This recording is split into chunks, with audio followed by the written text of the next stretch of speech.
Hello and welcome, fastball fans, to the 2018 ISC World Fastball Tournament from the Peter Hallman Ball Yard in Kitchener, Ontario, as we continue day two of action with the Hallman Twins taking on the Alveston Aces. I'm Lance Wynn alongside my usual partner in crime, Joe Todd. Glad to have you with us. 36 teams in the open division, and we're looking at two teams here fighting for a spot to end up with the top dogs, Joe. And when you look at this and you look at the history of fastball in the Kitchener area, the name Peter Hallman's got to certainly stand out. And you got the Hallman Twins here, big day with the Hall of Fame and that sort of thing going on. Congratulations to Jim Hallman, the sponsor of the Hallman Twins. Many years Jim has contributed. Jim and his wife Sue have been great contributors for the fastball game for at least 12 years here in the area. The ballpark was named after Jim's brother, who was tragically killed in a motorcycle accident up in the Ottawa area. Probably 15 years ago now, but the family has left his name with this great ballpark. So we'll go right into the lineups. First, for the visiting team from Alveston, it'll be Brian Johnson to lead things off. Joe Trice bats in the 2 spot. Rowan Lamb will be batting 3rd. Mark Coleman is the cleanup hitter. Ryan Chapman bats 5th. Brad Cooper in the 6th spot. Jamie Shields bats 7th. Calvin Ritchie is in the 8th hole, and Andy Trice will be batting 9th. Defensively for the Kitchener Twins, it'll be Jonathan Lynch out in left field, Teo Migliavaca in center, and Jeff Novacek in right. Derek Mason on the hot corner. Ian Fearman is the shortstop. Brandon Horn, of course, all-world, playing second base. Steve Mullally, another all-world player, at first. And Ryan Boland will be catching for the ace of the squad, Sean Cleary. And, Joe, when you look at Sean Cleary, you're talking about a guy with international experience, the ace of Team Canada. He is certainly a handful in that circle.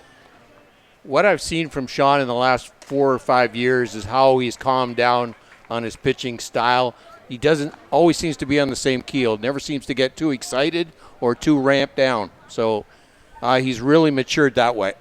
I agree. We've seen him in his earlier days be a little bit wears emotions on his sleeve just a bit. Not so this time around as Brian Johnson swings through. He's behind in the count now, 1 ball and 2 strikes. And I think, Joe, that's part of the process of becoming, or the evolution of becoming, a world-class pitcher, is being able to keep your emotions in check. Exactly. You have to take baby steps and learn in the process along the way. So a good start as he sits down Brian Johnson for the first out of the game, first strikeout recorded by Cleary, and in will step the number 2 hitter, Joe Trice.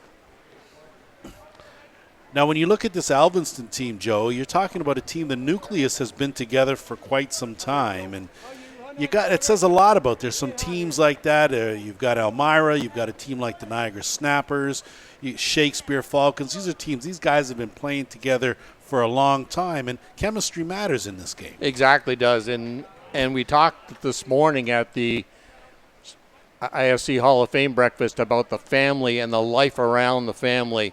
And Alveston is a true sign of that, of how they continued their program for many years.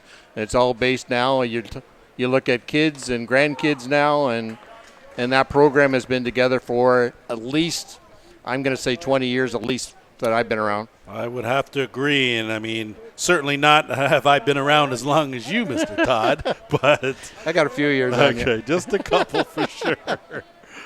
Cleary back to work here, and a swing and a miss to Trice. So he's in the hole now, 1 and 2. Cleary working on top to the first 2 batters.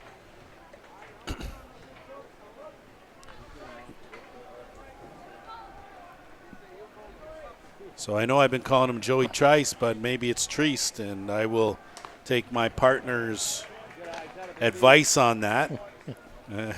Like I said, he's been around a little longer than I have, so Triest it is. Got a lot of work to do with a 2-2 count. Sun just settling in and hiding behind a couple of clouds. Been a perfect day for ball here on day 2. And that one fouled off. So a good job by Triest to foul that off and stay alive, live to see another pitch. And sometimes, Joe, that's what you got to do against a guy like Cleary. And Ryan Boland suffered the consequences of that foul ball. The ball went right off the end of his toe. Umpire Kevin Wallace is now taking his time, making sure Ryan's okay. Ryan, of course, the brother of Shane, who plays with the Hill United Chiefs. So a shout out to the Boland family, of course. Outstanding hosts. As Cleary nibbles outside. 1 ball, no strikes. Hi, Joey. Hi, Joey. Hello, baby. Hi, 9-5er.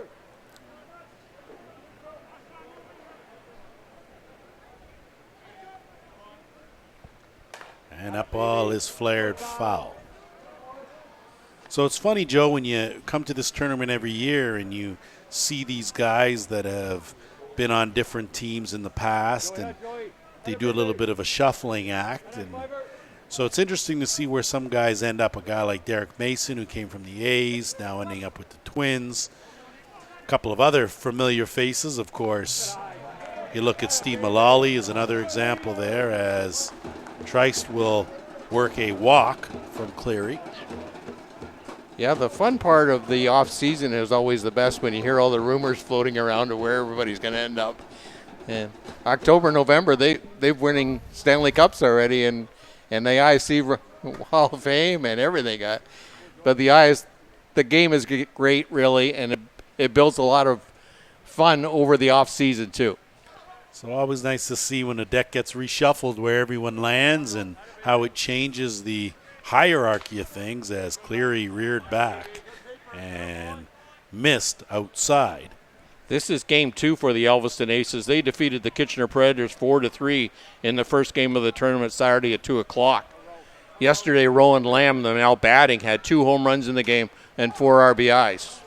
So of their 4 runs, Rowan accounted for all of it.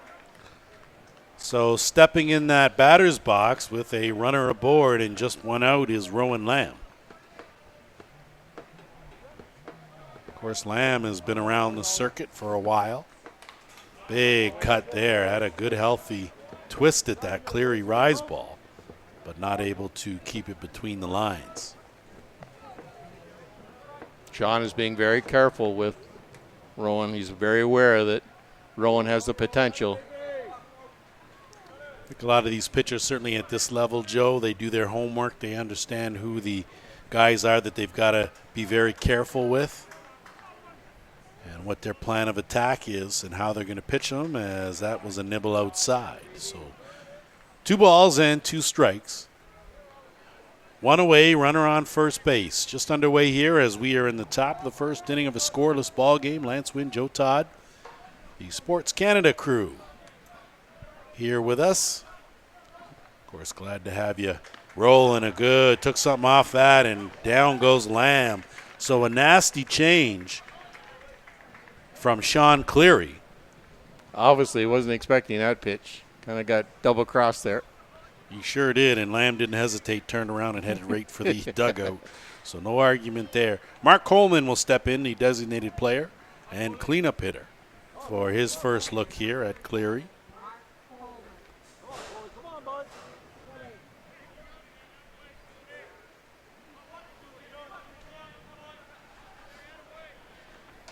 That pitch just inside.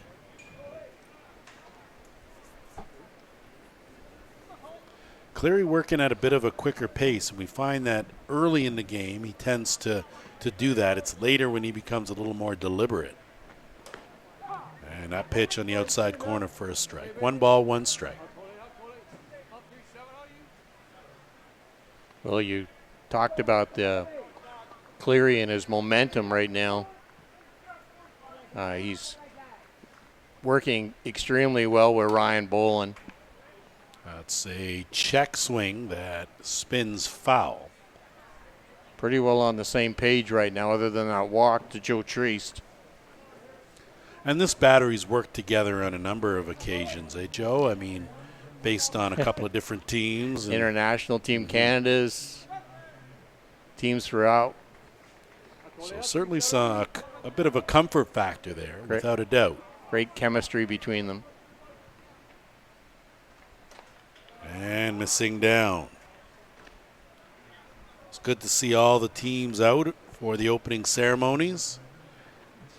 As again, we culminate this with our championship Saturday next week. Swing and a miss. So a hefty cut there from Coleman.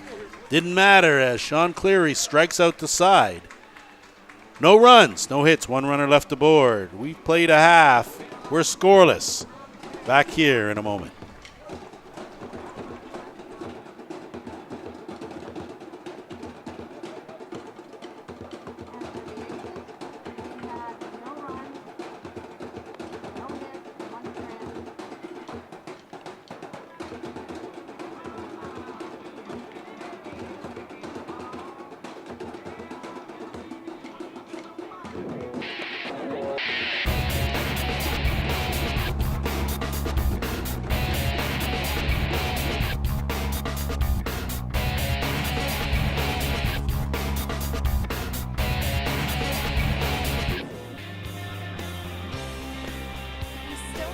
To an ISC event?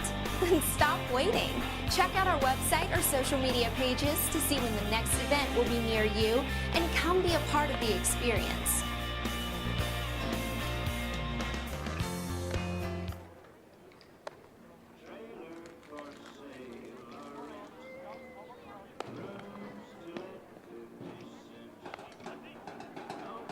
Whatever your delivery requirements are across North America, Skelton Truck Lines provides you with reliable, safe, and high-quality service at a fair price.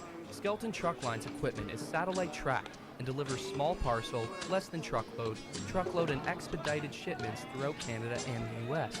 With over 50 years of experience and more than 50 trucks serving 4 divisions, Skelton Truck Lines is a thriving Ontario business and a proud fastball sponsor. Visit us online at skeltontruck.com. Thanks to Mike Skelton for supporting the broadcast program.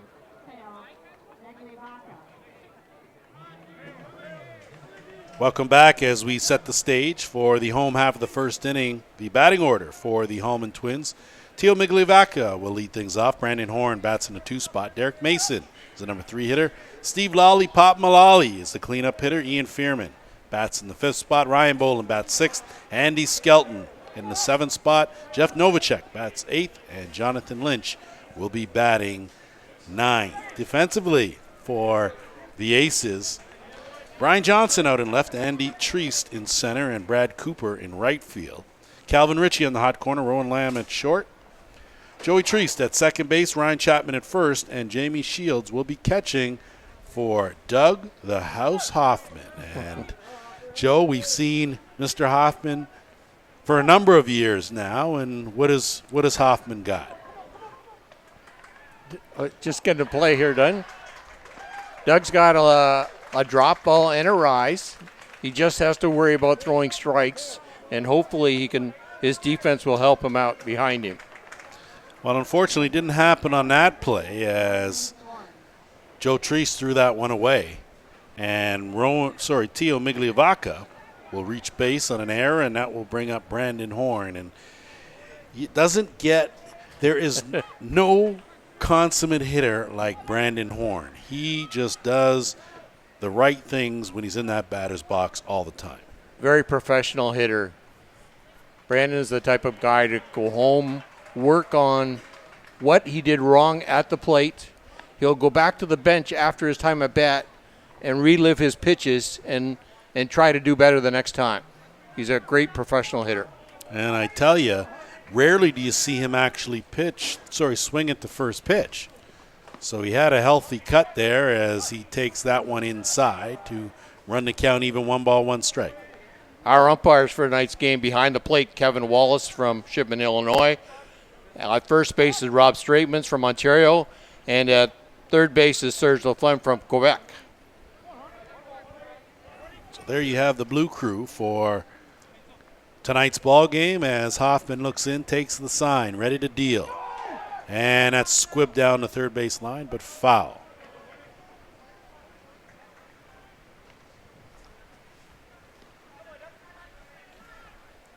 So Brandon Horn will really size you up too, Joe. Like you said, he'll go back, he'll analyze his at-bat, make little adjustments that he needs to make, and If he wasn't successful in that at bat, his next at bat will probably be a little different. Hard hit shot down the first, fielded, bag touch. So the force, a good play by Ryan Chapman to get the force unassisted. Down goes Brandon Horn, but Migliavaca will reach second on the fielder's choice. And there will be one away for Derek Mason.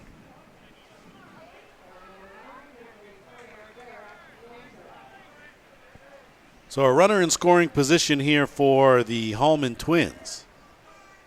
Chance here for Derek Mason to open the scoring here in the home half of the first.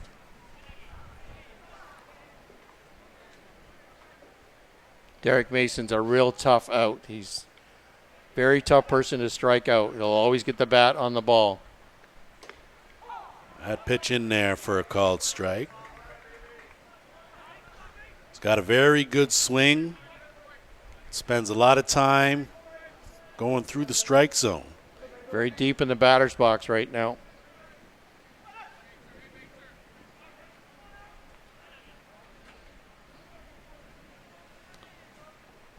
So Jamie Shields and Doug Hoffman trying to get on the same page. Might not be the easiest thing to do, Joe.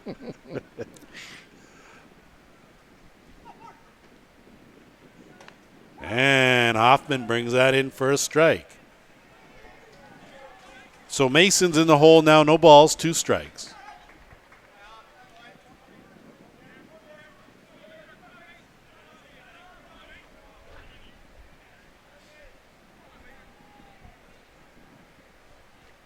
And that ball is lifted up. Settling under it, though, is Treist. And he hauls it in. Runner is not tagging. An awkward throw out there, but effective nonetheless. So Mason flies out to center. And that will bring up Steve Mullally, the first baseman. And, Joe, there's not a whole lot you need to say about number 33. He has been around the world and back. There isn't anything he hasn't done. And when he steps in that batter's box, as a defense, you should be worried. Yeah, you don't want to make a mistake to Steve Mullally. Try and pick a corner that he does not like if there is one. That ball is flared out and not deep at all. A good play out there by Brian Johnson. So a good job by Doug Hoffman. No runs, no hits, 1 runner left aboard, 1 error on the play. We have played 1 complete. We're scoreless back here at the ball yard.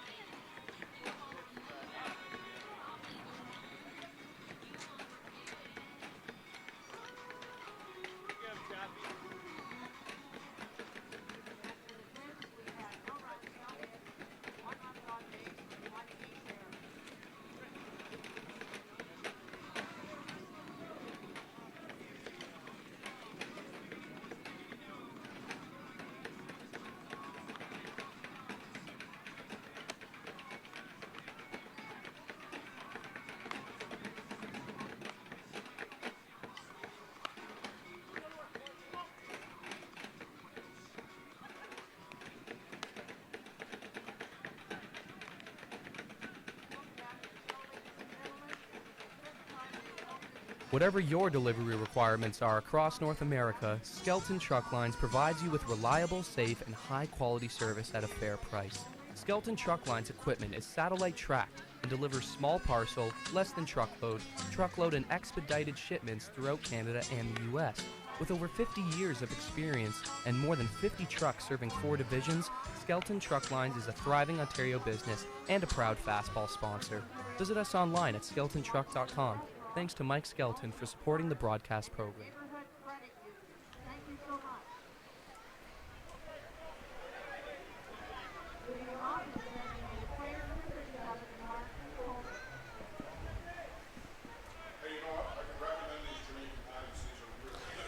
Come back here as we're set for the top of the second inning. It'll be the 5, 6, 7 hitters for the Aces in Ryan Chapman, Brad Cooper, and Jamie Shields.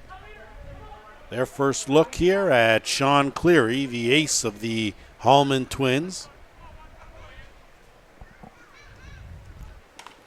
That ball is lifted up and fouled back out of play. You know, we find when we talk about Cleary, Joe, he seems to be a bit of a slow starter, but once he finds his groove, he's awfully tough. He just seems to get better as the innings go on. Exactly. If you want to get runs off Sean Cleary, you better get him in the first inning. And he nibbles downstairs for a ball. 1 ball, 1 strike. I mean, there are certain pitchers that are notorious for that, but Sean is definitely... He gets stronger as the game goes on. That ball, ground ball, fielded at third base, and a good play over there by Derek Mason to record the first out of the second inning. So that will bring up the right fielder, Brad Cooper. Cooper with his first look here at Cleary.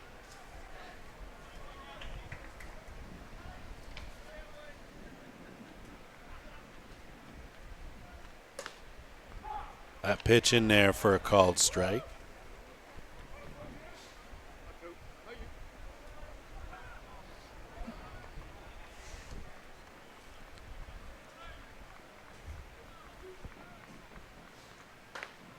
And Cleary over that corner for another called strike. So way up in the count now. No balls and 2 strikes to Cooper. A lot of movement of the feet there by Cooper. Well, you can bet Cleary's zoned in on that. And if he hasn't, you can bet Bolin has.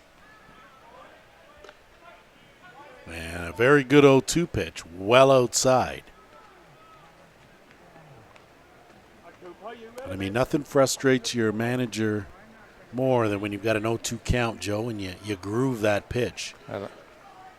Yes, it just seems to come back to haunt you. Big swing and a miss. So down goes Cooper. 4th strikeout victim of this ball game for Cleary, and that will bring up Jamie Shields.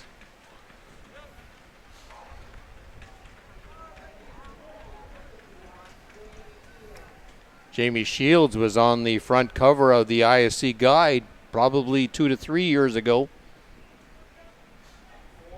4 years ago, getting corrected there, but that's good. Well, Setfordpedia will certainly make sure that the info is correct. Blair Sutford, the editor of the ISC Guide, does a tremendous job every year. What doesn't Blair Setford do? I'm just trying to, maybe it's better if we narrow the jobs down that he doesn't do. He didn't get a supper. Well, yeah. So there's X. It's not everything else, but you'll play around with Joe's supper. You know what happens, okay? Tell you, there'll be heck to pay.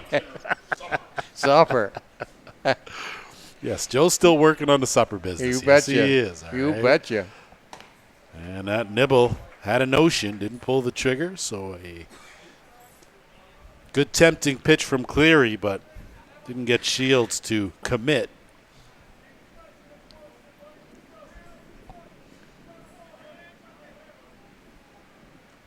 That ball driven out to the gap in right center. That's going to find its way to the wall. 1 hop.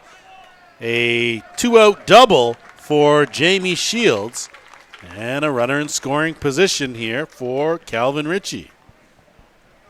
Good piece of hitting there, Joe. Certainly got a pitch that he liked and lined that out to the gap. Again, don't take this team too lightly. They've got some real legitimate bats in their lineup.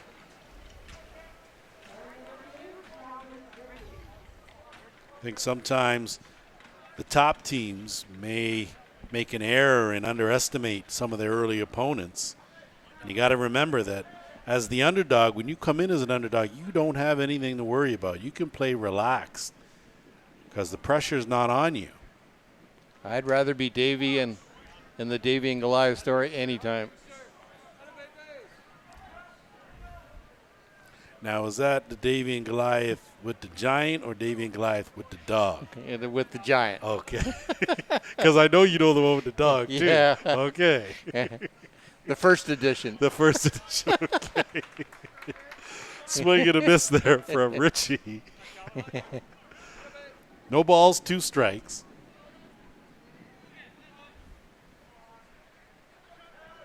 Okay, you stick around. Another matchup, 8 o'clock following this game. And a swing and a miss. So Cleary rears back, finds the mark, gets the strikeout he needed, and down go the Aces. Does surrender a hit, though. We are still scoreless. We're going to move on down to the home half of 2 when we come back after this.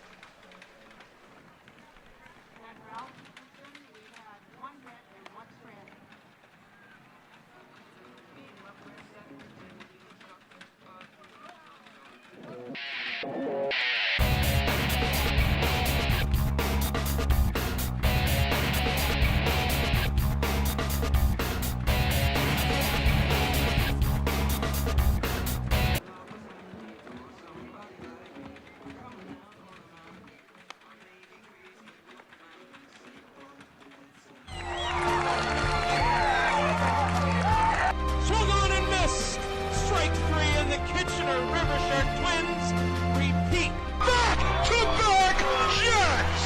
It's the local kid who wins it. Swing and a miss. Jarvis, 3-peats.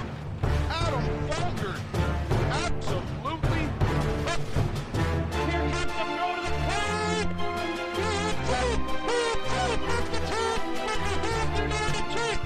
Are the world champions. 2015 ISC Men's World Champions. Shane Bowen has hit the game-winning home run, and the Toronto Gators are world champions. Fittingly, it's Adam on to first, and the United Chiefs back to the top of the mountain. ISC Canada East, home of champions. Back here for the bottom of the second inning, the 5, 6, 7 hitters scheduled for the Hallman Twins and Fearman, Bolin, and Andy Skelton. And you look down this lineup, Joe, it doesn't get a whole lot easier for Doug Hoffman and the Aces. Again, a real formidable lineup that sponsor Jim Hallman has put together here as being the host team for the 2018 ISC World Tournament.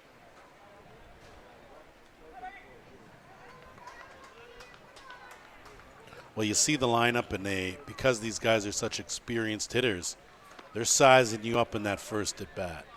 Good to see Ian back in the game. Ian retired, took a year off, and come back into the game now. A lot of talent there. Well, he was certainly missed last year for sure. As that pitch on the outside corner for a called strike. Not always easy to do, Joe. Take a year off and come back and sort of still slide into that, playing the caliber of ball that he's playing. He's a world-class ball player. And step in and be a contributor, like be part of that starting 9. Just foul, I mean, by literally 3 inches from being extra bases. Well, Fearman is a mainstay with the Twins team at short for a number of years, and he's certainly been around the circuit more than once.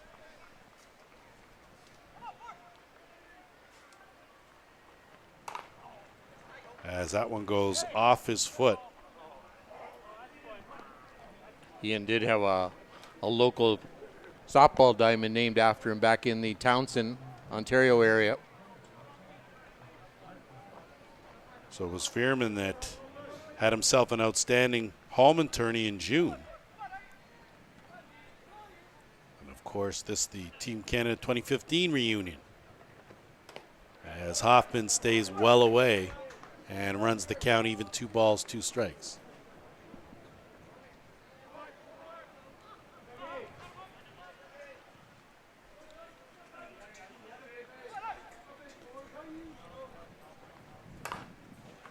As Fearman, that ball is lifted, and you can get out of this ballpark right now. Grab yourself a beer, Mr. Fearman. It's 1-0 for the Twins. A towering home run shot out to right field. Went probably a good 10, 15 feet past the outfield fence here, almost to the barrier fence in the beer tent. So Fearman got something he liked. That certainly wasn't anything that Hoffman liked. And that will bring up Ryan Bolin.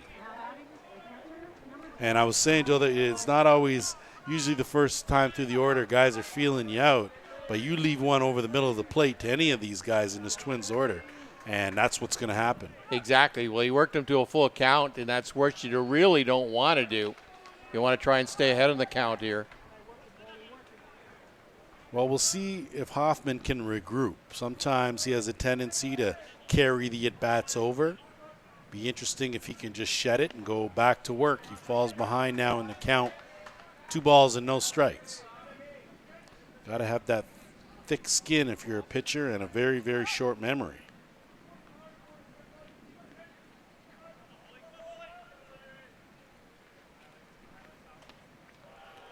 Taylor DeGraw picked up the victory against the Kitchener Predators yesterday. Taylor pitched 5 1/3, gave up just 4 hits and had 7 strikeouts. So Doug had the day off yesterday.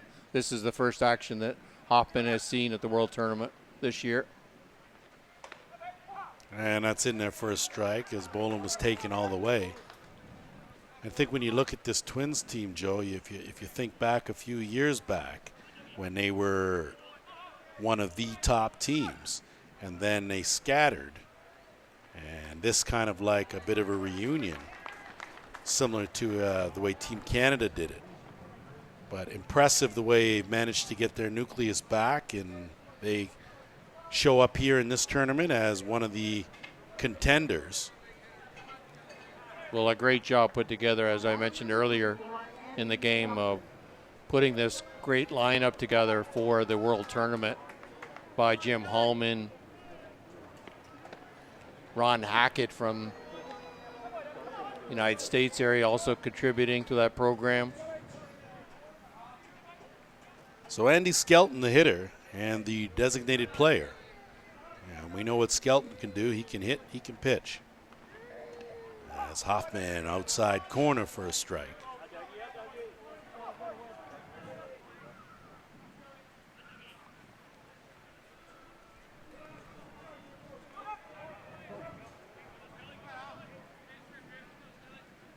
Good crowd on hand as we get ready to head to dusk and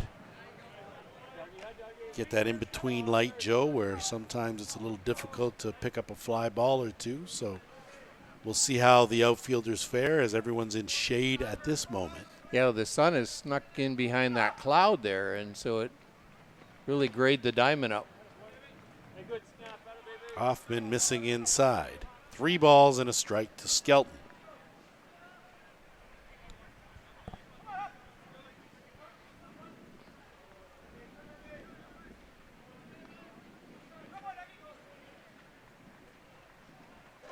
And that pitch, a 2-hopper, fielded at first base by Chapman, and he'll take it himself. So 3 unassisted to get Skelton, but in the process, Bolin moves over to second base, and with 1 away, that'll bring up Jeff Novacek.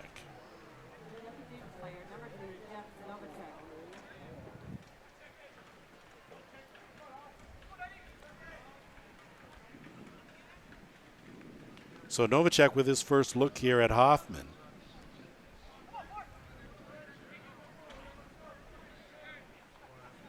Twins have already plated a run, courtesy a leadoff home run from Ian Fearman. Big swing and a miss there from Novacek. Novacek just has to adjust his swing here now. Make some adjustments.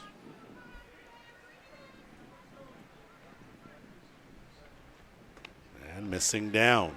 Not a bad spot to miss, though. Great spot, yeah. Want to keep that ball right down. The ball's going to get hit. It's going to get hit into the infield.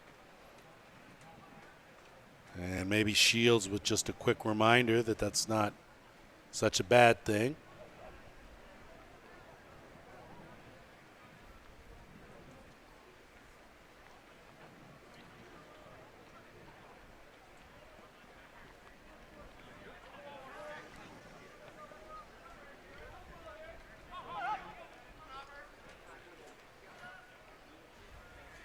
Back to work after the conference.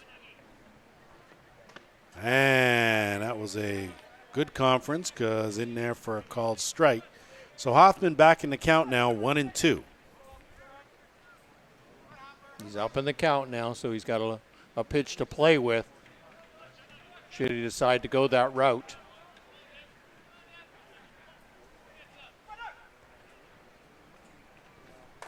The ball is chopped foul.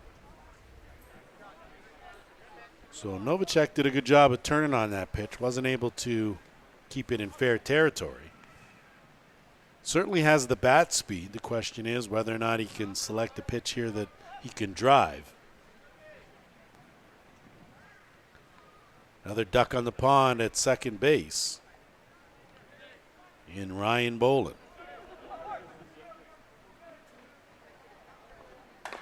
That ball's chopped. That's going to be a good job of knocking it down by Rowan Lamb. Would have had no play anyway to get the speedy Novacek and an infield hit.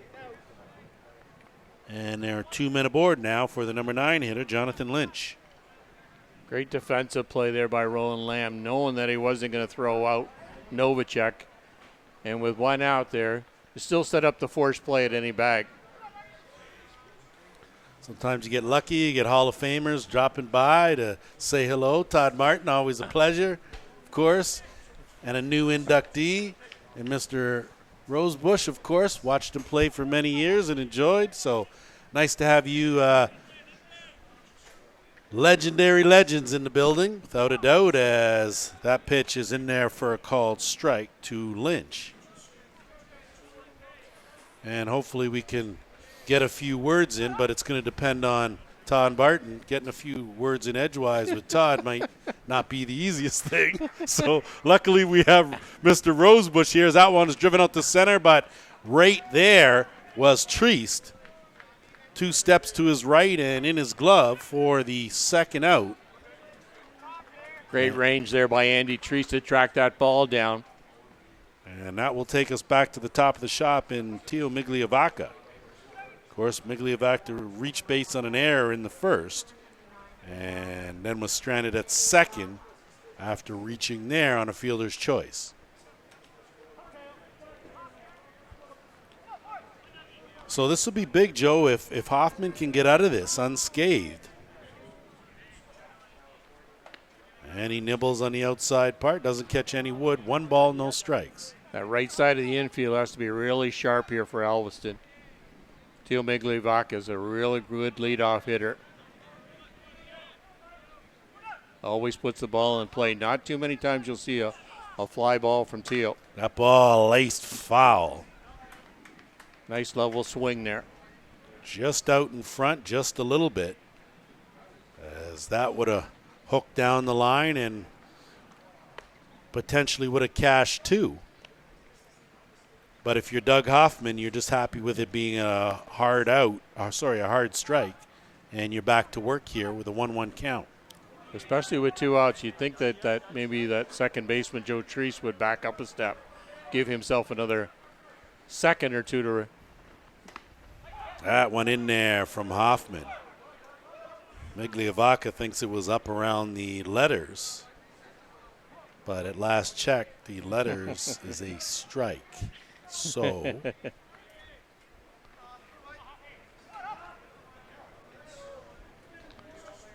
when you're a hitter, you want the up, you want the down. Your pitcher, you want the in, you want the out. The umpire has the final say, though. The umpire has the final say. It's exactly it. Everybody wants something, Joe. The guy in the dark blue is the really guy. That ball is lifted up high, and if it gets in a jet stream, but a good job, Treist curling and making the grab. So big inning for Doug Hoffman and the Aces, as you had the Twins threatening, but they just can't push any runs across. No runs.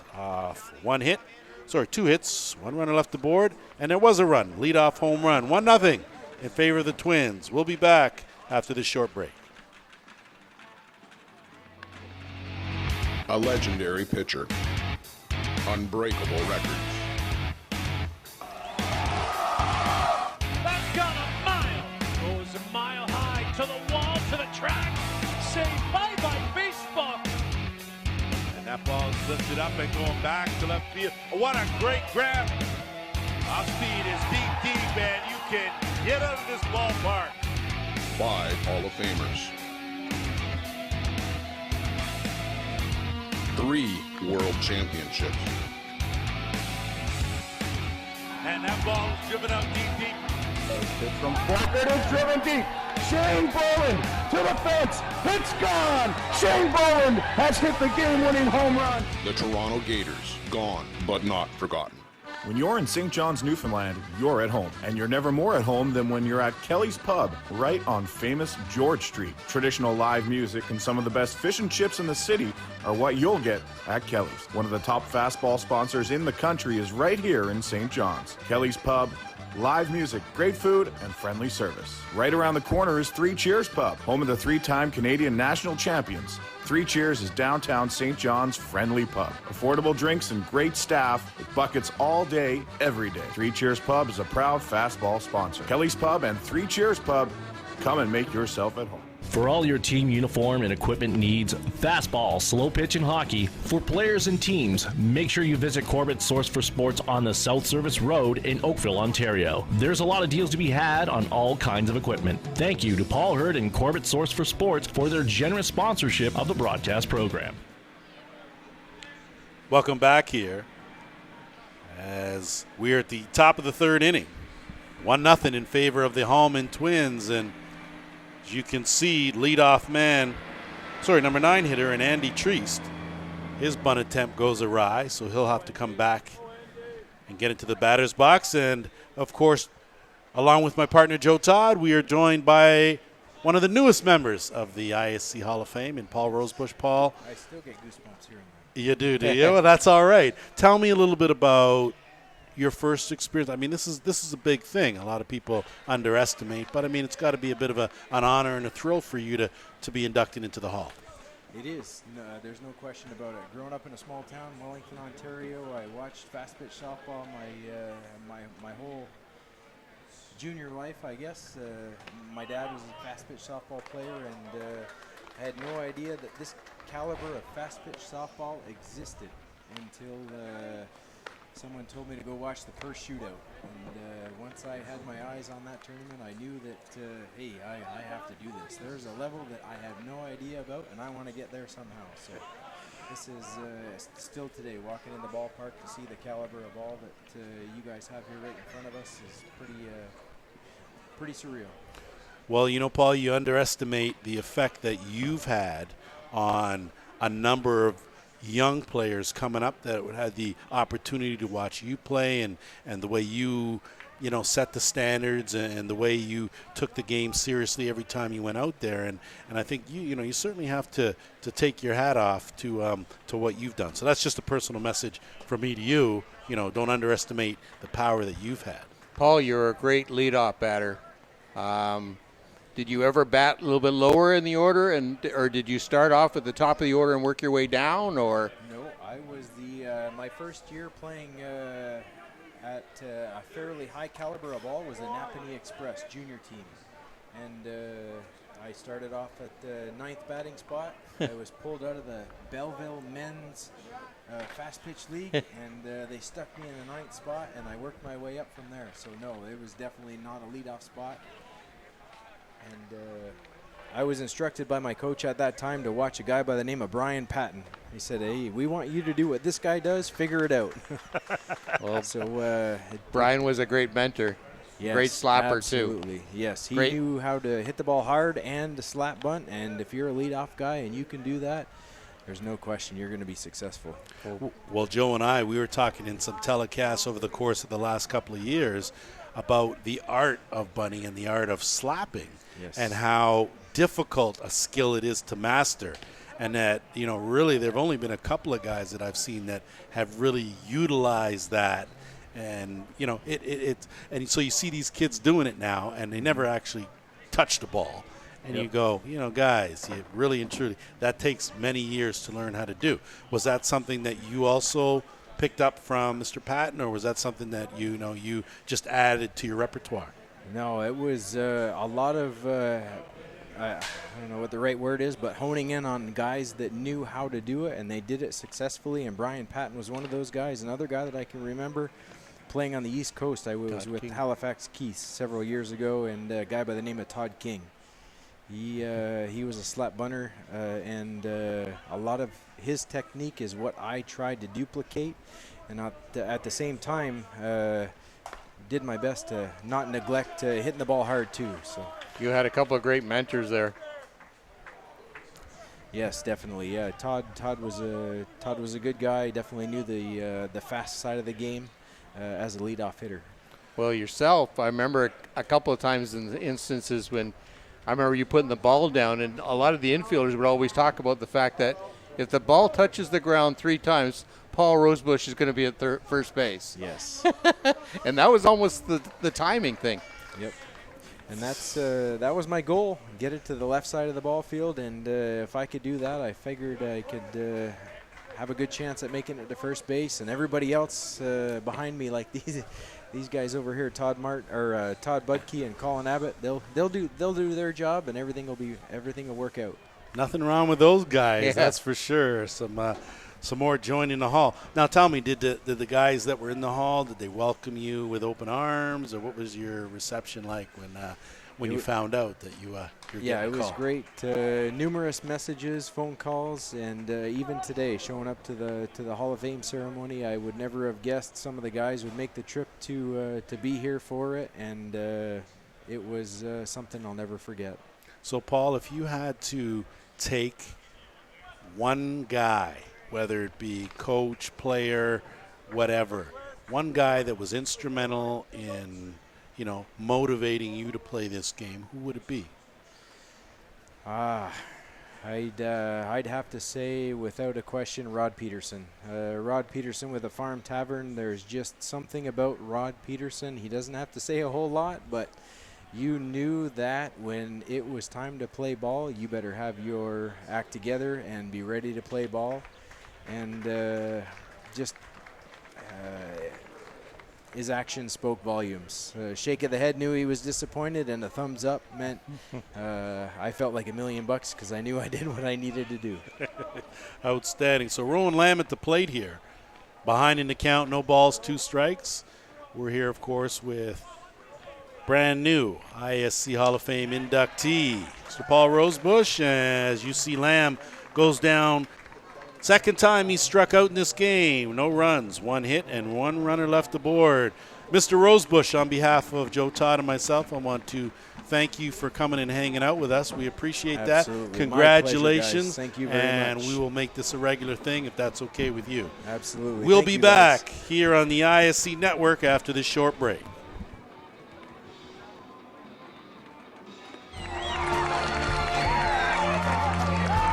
Swung on and missed.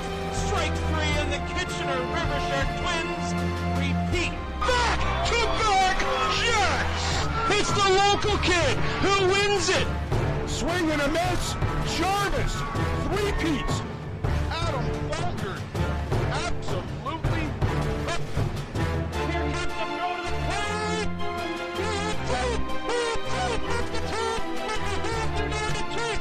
Are the world champions. 2015 ISC Men's World Champions. Shane Bowen has hit the game-winning home run, and the Toronto Gators are world champions. Fittingly, it's Adam on to first, and the United Chiefs back to the top of the mountain. ISC Canada East, home of champions. The annual Boys of Summer tournament is held every July at Circle Tap Bar and Grill in Denmark, Wisconsin. We host some of the top teams in the game at one of the best venues in softball. The atmosphere of old-time fast pitch with all of the amenities of a full-service bar and grill on the grounds can't be beat. Reduced rate hotels about 10 minutes from the park are available in Green Bay. To bring your team. Welcome back here as we're set for the home half of the 3rd inning. It'll be the 2-3-4 hitters for the Hallman Twins in Horn, Mason, and Mullally, and joined here by another new member of the ISC Hall of Fame in Rob Gray. And Robbie, thanks for joining us here. And thanks for having me, fellas. Tell us a little bit about your reaction when you got the call that, hey, you're going to the Hall.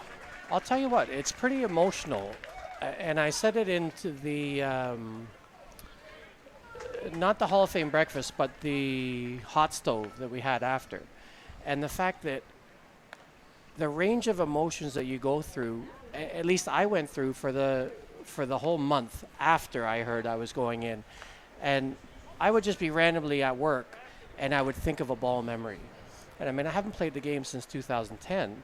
So not that those memories were gone, but they just weren't fresh. And when you get the call from John Thompson, all of a sudden these memories all of a sudden start to come back. And the funny thing is, the memories aren't about the big hits or the championships. They're about funny things that happen on the bench or funny things that happen in the beer tent. And, it's ouch. Mace just took one. He'll be okay. He's a big dude. Yes, he will. The memories and even memories from pre-ISC. So as a child, playing, or as a 10-year-old, I talked to Rosie about it, and I said it was really weird. Like it's almost like your ball career flashes through you. And like I said, for me, it was about a month of these ball memories coming back. And like I said, it really had nothing to do with on the field. It had to do with mostly the guys. Well, that was the biggest part, though, right? I the agree. camaraderie had to have been the biggest part of Yep. of playing the game. And Yes. forget the sport aside. I mean, you obviously love the sport, but Yep. I mean, anytime you got guys, like Todd Budke and Yep. Toddy Martin and guys like that. And I know you've been Yes. around a host of different characters. That certainly Yep. has to add. Now, a lot of people don't really understand the magnitude of being on, because when you play, you're not playing because you're going to get into the hall. That's not why you play. Absolutely. So when you got that, who was the first one to call you? I think the first one to call me was Todd Martin, and we're close. I mean, we only live 35 minutes away from each other, so I mean, Sorry to hear that. we get together. Yeah, me too. Can you move? He's taken years off my life. Yeah, I bet he has. I think he called me first, and then Brian Patton from my Gator days and my early county days. And then a host of other guys from the Gators that basically sent me a text or sent me something saying, "Congratulations, Grazer, well done." I mean, I got my start in '96 with the Gators, right? So, I think those guys look at me as their child almost, because I was a kid. I still had another year left to junior when I played for them, but I chose to go play with the Gators instead of playing junior. And they take care of me, and I think they followed my career, which is really nice. From the Bobby Greens to the Charlie Hendricks to Terry Bader, Todd Dunaway, all of those guys were very supportive and sent me a little note saying congratulations. Nice, man. That's what it's all about. As Ian Fearman now steps in, as Fearman, of course, had that leadoff home run in the second, and he's accounted for all the runs here in this ball game up to this point. Where'd you play your minor ball, Rob? So, in my younger days, I played for Don Victoria, and I'll tell you what, not a lot of people know this, but Tommy Berube was my idol. Because Tommy Berube played for Don Victoria. So I grew up as a pitcher, and I used to watch Tommy pitch and think, this guy's just the greatest thing I've ever seen. So, and of course, I lived across the street from the park where we played. So I played for Don Victoria when I was younger, then moved over to Cedar Hill, which was in Scarborough when my family moved, and then played my junior ball in Oshawa. I played 1 year of, actually I'll laugh, I played 1 year at Stouffville, and I sat on the bench all year. Good warm-up year, good rest year for you. Yeah, okay. exactly. And then I ended up playing in Oshawa and played junior right through Oshawa. And then, like I said, my last year of junior, Jack gave me the call, and I ended up going to play for the Gators instead of playing my last year of junior. And obviously it worked out great. It did. Tell me, what are some of the things that you would like to see, if anything, changed about the game now? I'll tell you, it's funny. I just had a conversation with Johnny Hill of the Chiefs, and I said, you know, I don't want to say the downfall of the game, because it's not a downfall, but when we started, so from 96 till maybe the mid-2000s, maybe a little earlier, we played 12 to 15 weekends. Who started the showing up late was Mark Sorensen, because Mark would come in the purse shootout, and the purse shootout was always the end of July. And don't get me wrong, at the end of my career, I wanted less weekends. But I cannot believe that less weekends are a benefit to anybody playing this game. Think about it in '98 with Tampa. We started in the beginning of April, and we absolutely loved it. Now, we had a good crew, of course, but I don't believe that any of these guys out here have a bad crew. They all have those relationships built. They all want to hang out with each other. And I think the less weekends, you know, the 4 weekends and then the Worlds, it can't be good for the talent, but it most certainly is not good for the game. The chemistry and the harmony. And like I said, at the end of my career, I wanted less weekends. But, you know, I've been out of the game now for 8 years. I don't believe that that's the way to go. I mean, when we were younger, you couldn't wait to get to the ballpark. You know, I always, and I still do. I have my ball friends and I have my home friends. And whenever we were at home, I look at my home friends and say, "This is what you do all summer?" And they'd be like, "Well, yeah, man, like this is fun." And I'm like, "This is awful. I'd rather be at the ballpark." So I don't know how you change that. I know it's more money for the sponsors. I know it's more commitment from the players. But I just can't believe that 4 weekends and then going to the Worlds is of any benefit to this game. And yeah, hey, I could get chastised for that. But good point. I'll be honest with you. You know, in Tampa, if we could have played 20 weeks or 20 weekends, we would have. We had so much fun. Yeah. And like I said, I was guilty of it too at the end of my career. Oh, Rod, let's take this weekend off, or let's take the, you know, family commitments and all that. But back when we were younger and didn't really have the family commitments, the more the merrier, and we loved it. Like we just ate it up. And like I said, Sorensen started it, because Sorensen started coming over after or during per shootout, he'd show up, and that was great for Brutus. I mean, he could do it, but I don't believe that was of any benefit, because once he started doing it, then the Donnie Hale started doing it, and then next, you know, okay, hard to change that precedent. Yes, absolutely. Yes. So, my opinion, and like I said, I don't believe that that's good for the game. Well, there you have it. Hall of Famer speaks to Robbie Gray. It's not good for the game, all right? We'll pass that message along. Listen, I want to thank you for taking the time out. I know it's been a busy day, certainly an early morning for you, but congratulations. Well earned, well deserved. Thank you so much, guys. And thanks for having me up here. it's a I pleasure really having you appreciate up here. Congratulations, So Rob. thanks a Take lot, care, my good fellas. man. Appreciate that. And again, sorry about the whole Todd Martin thing, but I know you'll get over that. Thank you.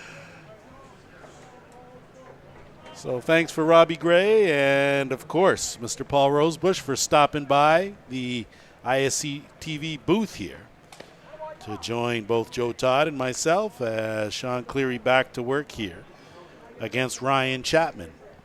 Chapman grounded out in his only other at-bat.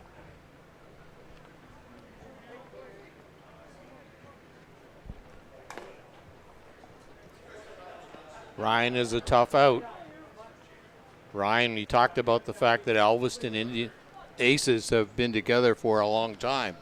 Ryan Chapman, I can remember playing league in OASA against Ryan back when I coached back in the mid-'90s. So I was going to say, if you tell me you were playing against him, Joe. Not playing, but coaching. All right, good, okay. Because Lord knows you have been around this game. Jeez. Since it started, Joe. Weren't they using a block when you started? I forgot to ask Robbie Gray what he thought about those wool uniforms that Peter Porcelli offered back in 1996. And we were in Kimberley and how hot those uniforms were. Robbie, do you remember the nice wool uniforms that Peter Porcelli made you back in 1996? I bet they were nice and warm. As Cleary comes with a changeup to Brad Cooper. Cooper struck out in the second. 2-0 ball game here in favor of the Twins.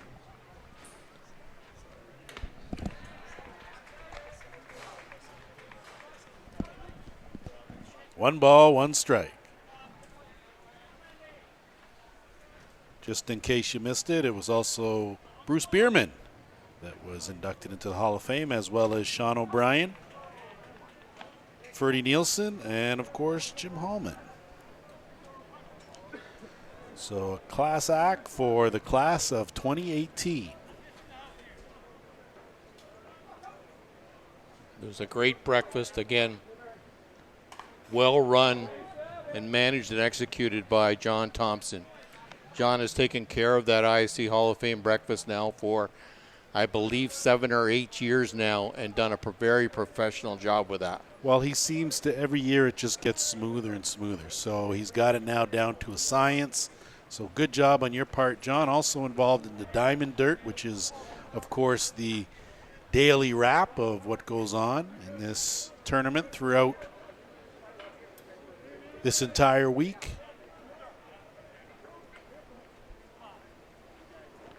And a swing and a miss. So a good pitch from Cleary. A good inning. 1, 2, 3. Down go the Aces. And we will be heading to the home half of the fourth. 2-0 in favor of the Twins. Back in a moment. Peligro Sports provides the essentials needed to give your team an edge on the field. Our brand is rooted in creating a unique experience tailored to the specific needs of your team to ensure your performance is at the best level to execute plays. At Peligro Sports, we rally behind our athletes and understand their fight to take their game to a dangerous level. Visit our store at 2200 Amsterdam Avenue in New York City or see us online at peligrosportsnyc.com. Thanks to Jose and Peligro Sports for their support of the broadcast program.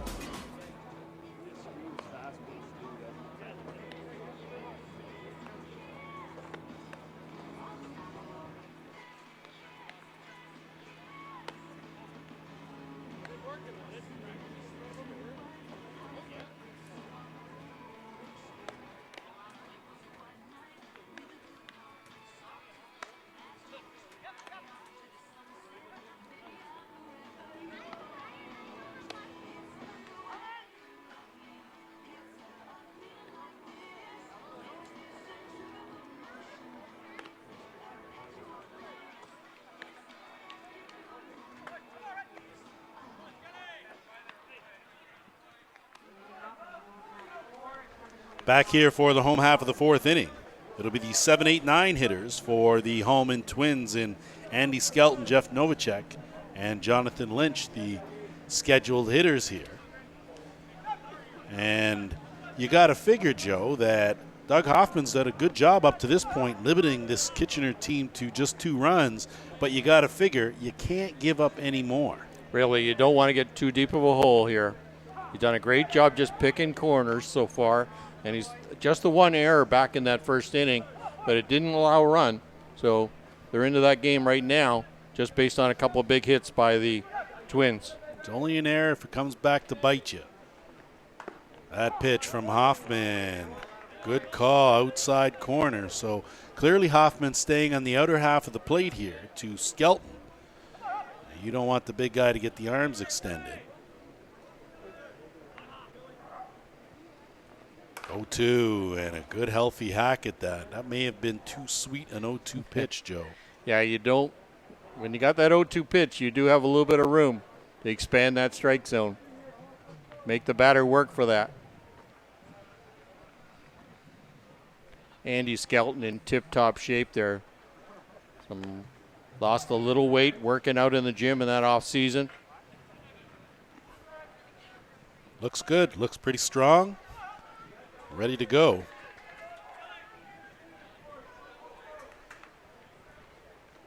And that one is foul.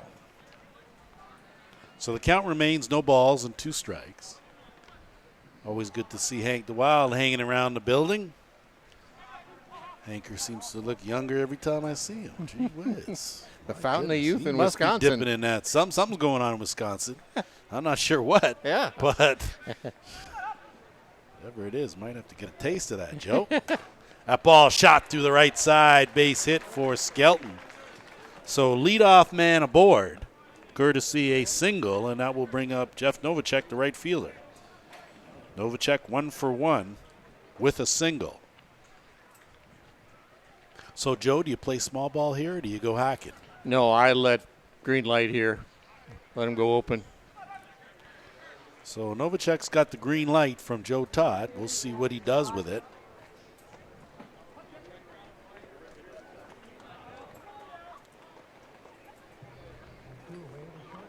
And squared the bunt and let it go for a ball. So could have been a decoy. Could be swinging away here, or he could be playing for that 3rd run, Joe. Listen, this might be the first time that you actually have gone the other way. Yeah. Usually you're like, oh, you're going to lay it down for sure.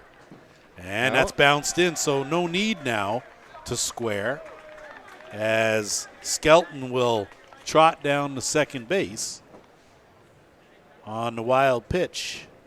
So Novacek now has a chance to cash in a runner. We'll see if they bring the infield in just a bit.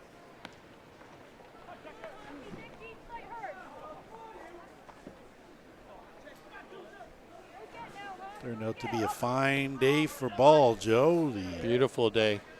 Couldn't ask for anything more if you're a player or a spectator. Good crowd here tonight again at Peter Holman Ball Yard in Kitchener, Ontario. And squaring again was Novacek. Takes that pitch inside. 3 balls, no strikes. So even with a runner at second base, Novacek was squaring. Now that, again, doesn't mean that that was his intent. You could just be doing that to get the defense moving. Defense is playing a little deep. And that pitch in there for a strike. Novacek obviously taking all the way on that 3-0 pitch.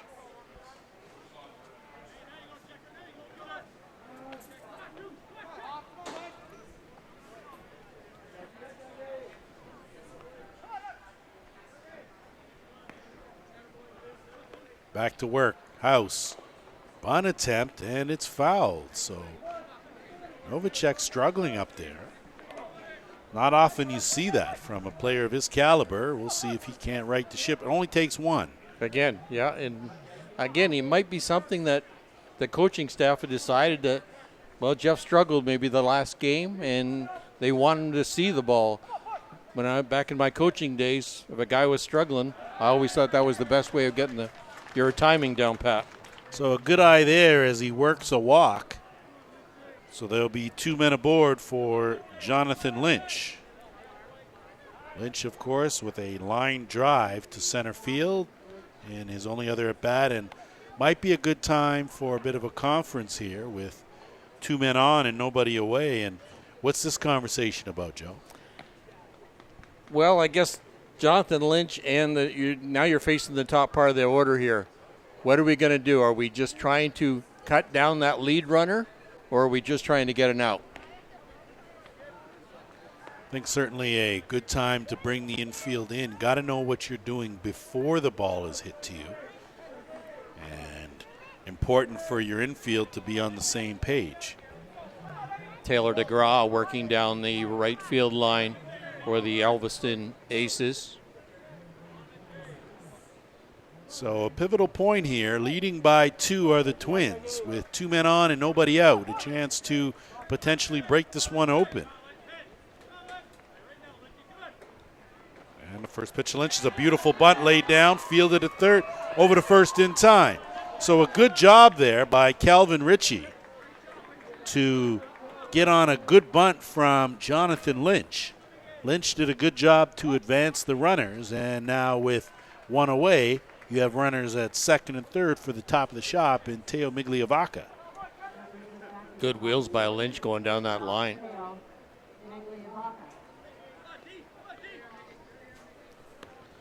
So I'm not sure if you score that a sack bunt, Joe, or not, but you did, and you're my official scorer. And Migliavaca, of course, 0 for 2, reached base on an error in the first.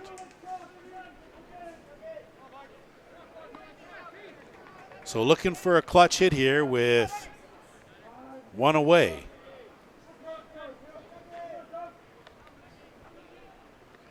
And that ball flared out, almost found the hole. Lamb deep in the hole, over in time.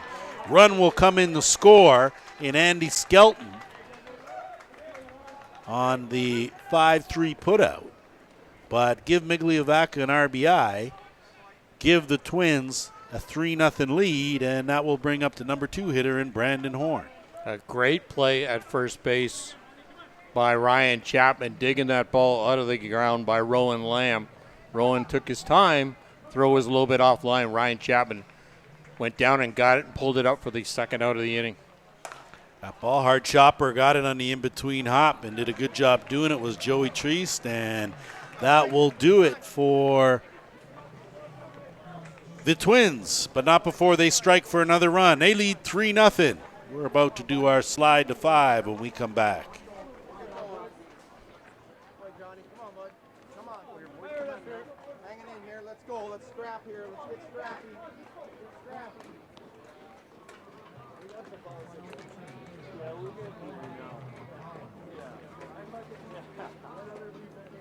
ISC Radio 93.5 FM, operating from the 6 nations of the Grand River Territory, is dedicated to the promotion of Indigenous culture, positive initiatives, language, and music to our youth. We offer a unique blend of top 40, hip-hop, R&B programming, and Indigenous music. You can count on Jukasa Radio 93.5 FM to help your voice be heard. Our interactive call-in shows feature locally produced news, sports, health, current affairs, and social issues. Unique programming with an Indigenous perspective. Listen live at jukasaradio.ca or download the Jukasa Radio app free from your app store.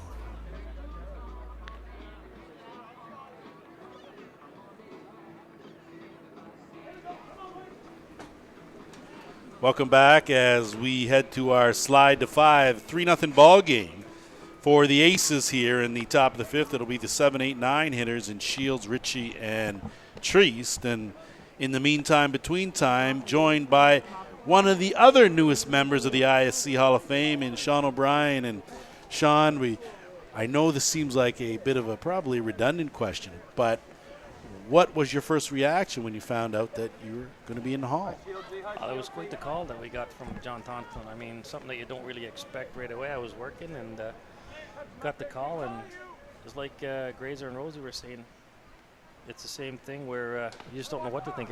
All these crazy thoughts are going through your head. Whoa, did I really deserve that? Is this great? Like, I mean, you're flabbergasted. Well, I mean, you certainly, it's hard to put your whole career in perspective for you. It's easier for us that have been on the outside looking and saying, oh, he did this and did that. You're just kind of rolling with it and playing. You're in the middle of it, right? Yeah. So, and we were saying that no one ever plays to get into the Hall.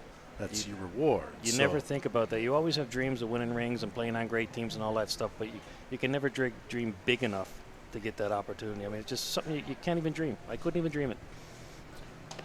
Sean, you were working alongside a few times with your brother, Robbie. Any stories that you want to relate back to? We had a few, like I told in the meetings this morning. One, we were back in the day when we had Eider and stuff. I think it might have been the junior days where, I did all the thinking, he did the pitching, and sure enough, boy, he just said, no, I don't want to throw a certain pitch. So I'd walk out the mound, we get in a shoving match, and umpire would run out and say, well, what are you going to do? Eider look at him and say, you know what, let him finish. I've seen this show before. And you want the best out of each other, so...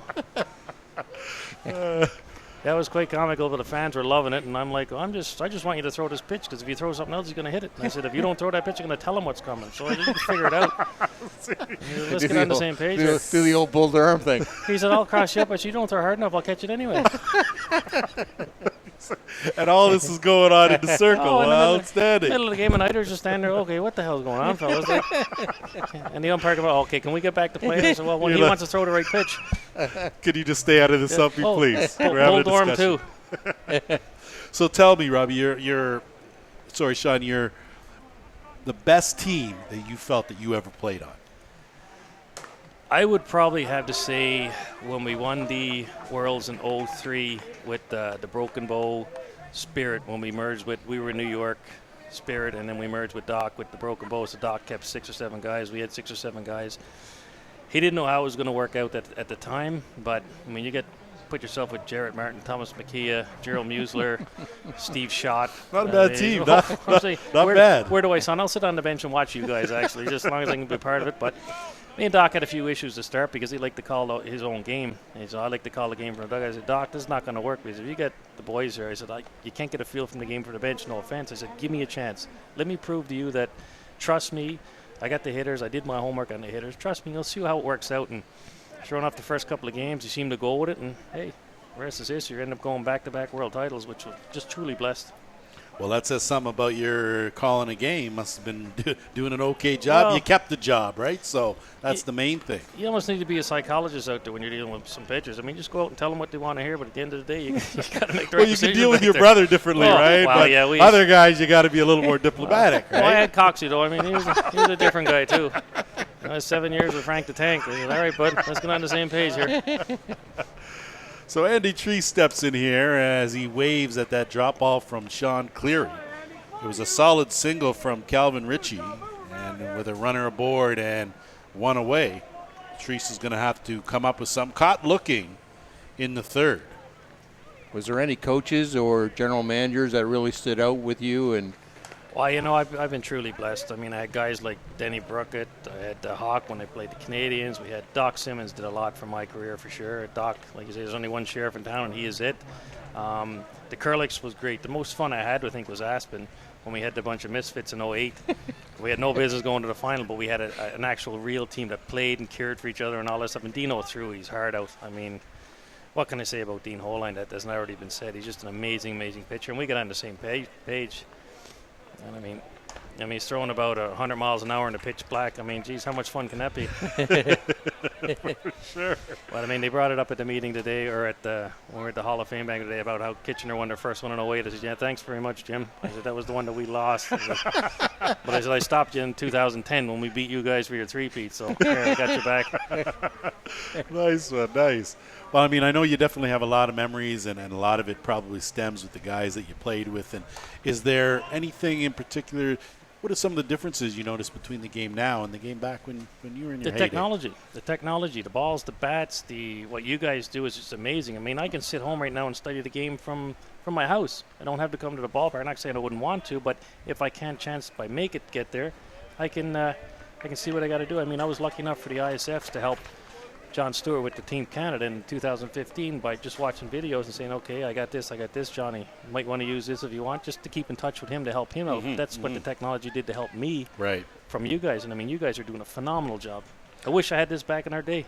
Well, we certainly appreciate it. You'd certainly might get a better scouting report on some of these pitches that you are facing, without a doubt, as you see Brian Johnson go down swinging. So Sean Cleary has been awfully good here as we will continue our slide to 5. I want to thank Sean O'Brien for being here on behalf, of course, myself and Joe Todd. We appreciate it. Congratulations, well earned, and hey, man, you're in the hall. Really appreciate it, fellas, and like you say, it's the greatest feeling Sean, in the world, and thank you guys for doing what you do. Honestly, great job. Guys like us now that don't play anymore can actually get to see and enjoy the game from our own homes if we don't, you can't work and you can't make it here. So, I mean, thanks to Blair Stedford, unbelievable what he's doing.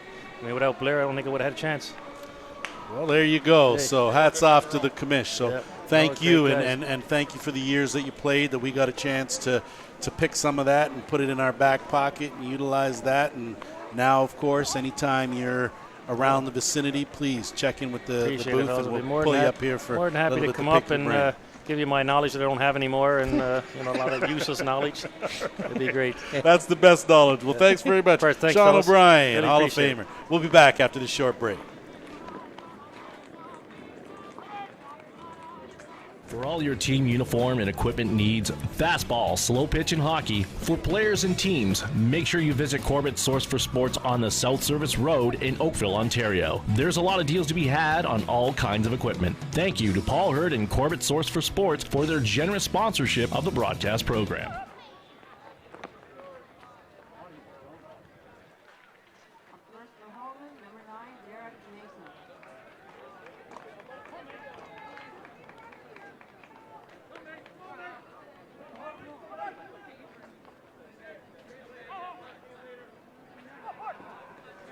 Back here for our continuing slide to 5, home half. It'll be the 3-4-5 hitters in Derek Mason, followed by Steve Mullally and Ian Fearman. And you look at this score, Joe, and you got to figure that Doug Hoffman's done a good job here as he's kept this bats at bay, a bounce and a hard right foul on that Mason chopper. And you got to give Hoffman some credit, Joe. He's certainly doing the job up to this point, trailing only by 3.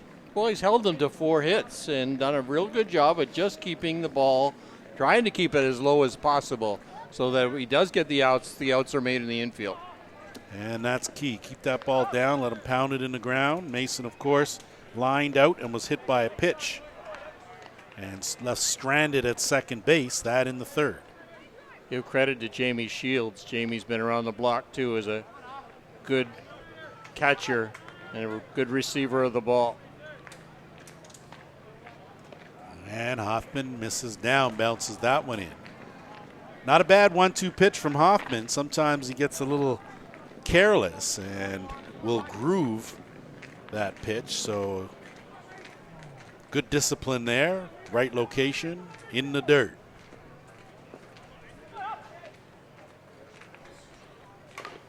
And hung one up. Mason had a good twist at that.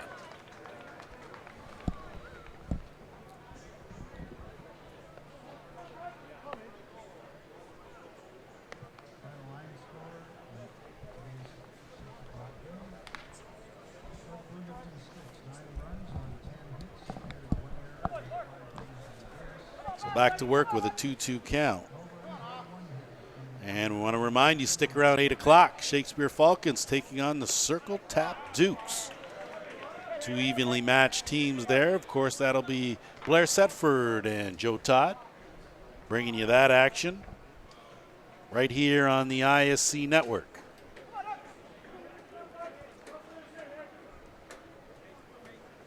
Fulda Mason just got that off the end of the bat to stay alive. Good pitch location by Doug to stay on that outside corner of the plate.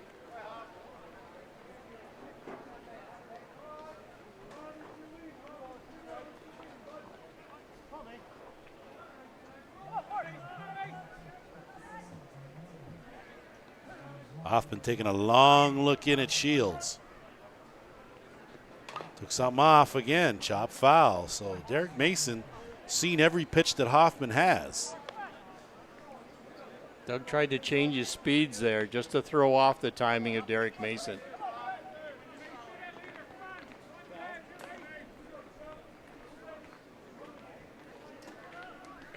Worked himself to a 3-2 count here.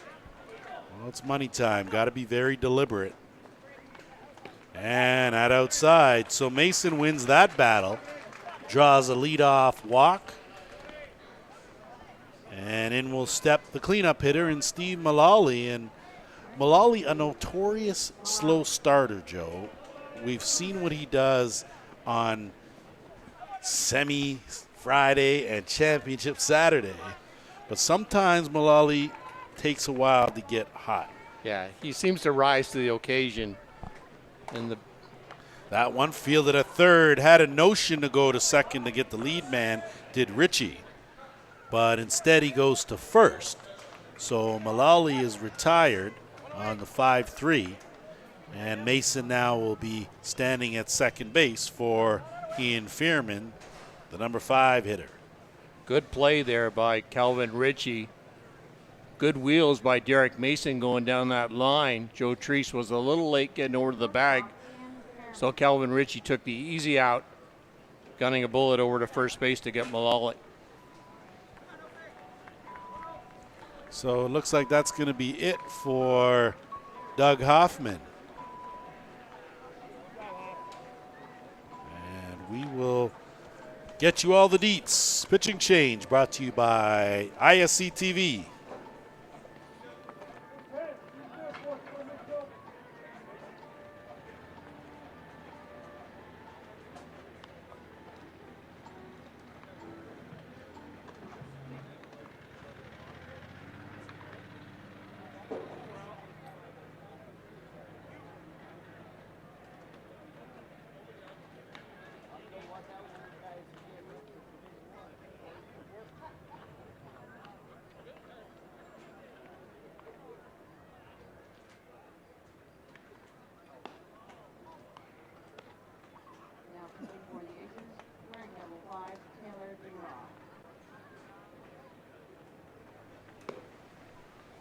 So back here, it'll be Tyler McGraw that comes in to relieve Doug Hoffman. And Joe, again, we talked about the outing from Hoffman. You got to be happy he's held the Twins to just 3 runs. Exactly. He did his job. He kept him in the game. Now the Elviston Aces have to find a way of getting a few hits off Sean Cleary. 3 so far in the game, so 3 hits against 4 hits. They've done that well, but they got to get that clutch key hit.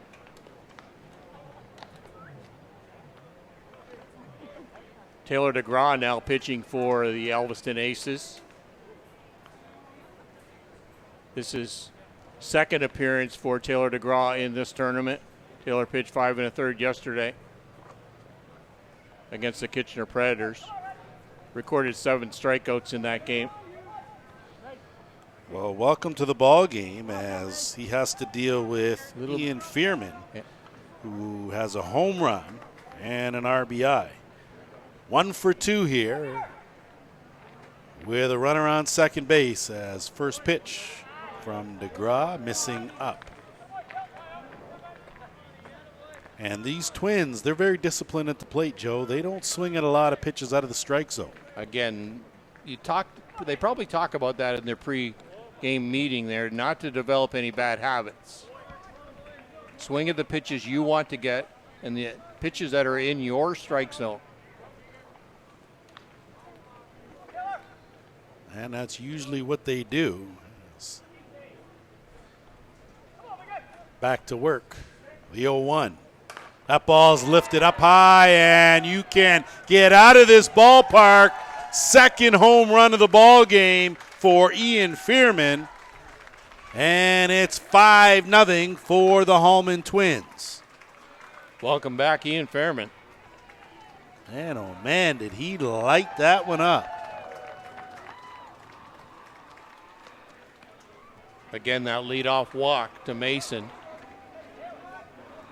I know you're going to get that stat, that walk stat in there. I know. You betcha. I know you're going to squeeze that sucker in. It's a killer.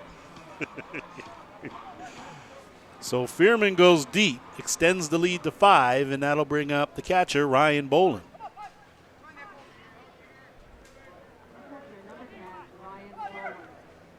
So Ian Fearman has been a man on a mission here, accounting for 3 of his team's 5 runs.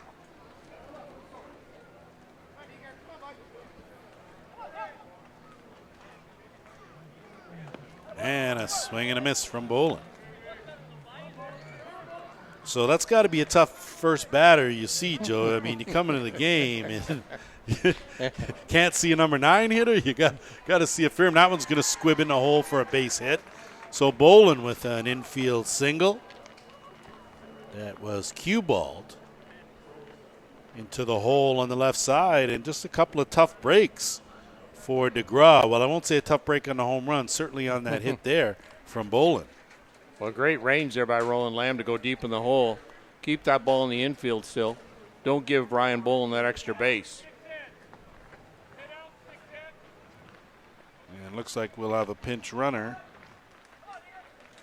2 out for the catcher. Sorry, 2-out catcher rule. Probably, I guess. Or is that a pinch runner? I got 1 out, pinch runner. Yeah, that's got to be pinch runner. Looks like it's Gonzalo Masmu. So a little more speed on the base pass. No offense, Mr. Boland. As with a 5-run lead, you can push another couple runs across.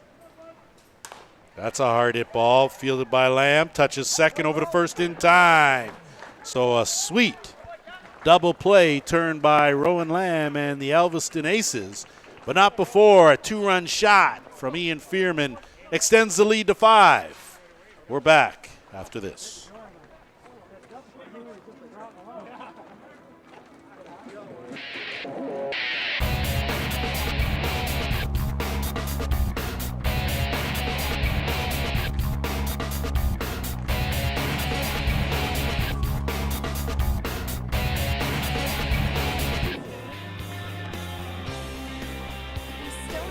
To an ISC event?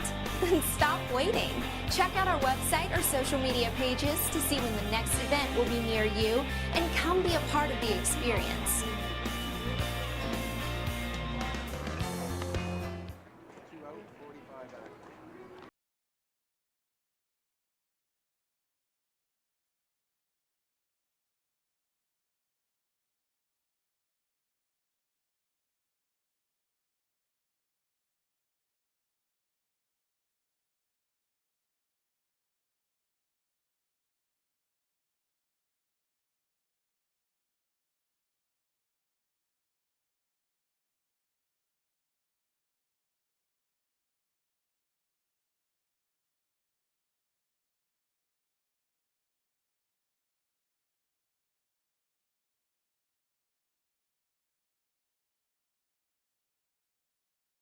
Back here at the Peter Hallman Ball Yard in Kitchener, Ontario. Lance Wynn, Joe Todd. We are in the midst of Game 16 between the Elviston Aces taking on the Hallman Twins, and it will be the 2-3-4 hitters. And Joe certainly set the stage for our next game, as going forward we've got an 8 o'clocker.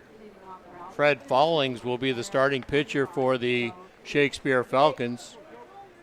Godoy, the starter for the Circle Tap Dukes.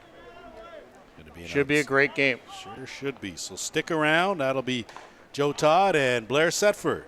That'll bring that to you as Joey Treist fouls that one off out of play. One for one with a walk. So Treist is probably, Joe Treist has probably been one of the only successful hitters here in this Aces lineup. We do have a score from Diamond 3. Rio Grande Senators from the Texas area playing the Kingston Axemen. Rio Grande leading that game by 1-0, going into the bottom of the 7th with Kingston being the home team. And a beautiful bunt laid down. No chance there. Just thrown away.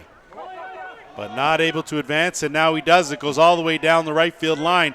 Rounding second and coming into third is Treist. So Treist turns that bunt single into a triple, courtesy and error to Ryan Boland. And the Aces now with something going. Leadoff man at third, and that'll bring up their number 3 hitter in Rowan Lamb. And probably would have been a good decision by Boland to hold on to that, Joe. Yeah, I think he just should have ate that ball a little bit. He was a little late. Joe Treist got a good jump down that line. So Treist, of course, reaches base for the 3rd time in as many at-bats, and Lamb, struggling, got caught looking in the 1st, struck out to end the 3rd. So 0 for 2 here. But sometimes, 3rd time through the order, Joe, could be a bit of an issue. We'll see what adjustments are made on both sides, as Cleary now working with nobody out and a runner at 3rd. Swing and a miss.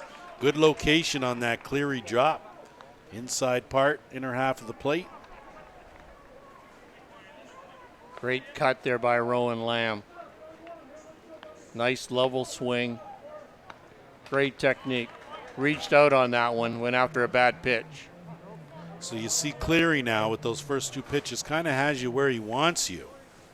And remember, Cleary does have that change, as well as a vast array of other pitches. So we'll see what he works with the 0-2. And that ball's right off the leg of Cleary. He stumbles, hustles, and flip not in time.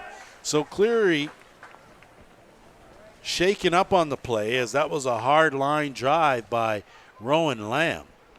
So Lamb's going to get credit for the single and the RBI. Treese is going to come around to score Alviston's first run, and they now trail this game 5-1. Ball hit just above the knee on the right leg of Sean Cleary in that meaty part. I'm sure it'll hurt worse tomorrow than it has right now. Well, I think he probably wants that pitch back. That might have been one of the sweetest 0-2 pitches that he's thrown here. And when you got a hitter like Lamb, he's going to take advantage of that, and he certainly did with a scorcher right off the leg. So we'll see here if Cleary's okay to go, or pretty battle tested. Doesn't look like he's favoring anything, Joe. No, I'm just wondering. You just wonder about the tightness and hit it in that muscle part of the leg. So I'm sure it'll bruise tomorrow, and it'll probably feel worse tomorrow, because once he stops working that leg, the blood in that bruisey part of that muscle will hurt a little later on. Well, we'll see what happens when the adrenaline stops flowing. Yeah. And you're settling in. So Mark Coleman now will settle in, the designated player, 0 for 2 with a strikeout and a ground out. So a run plated by the Aces closes the deficit to 4. And they've got a runner on first as Cleary misses down and out.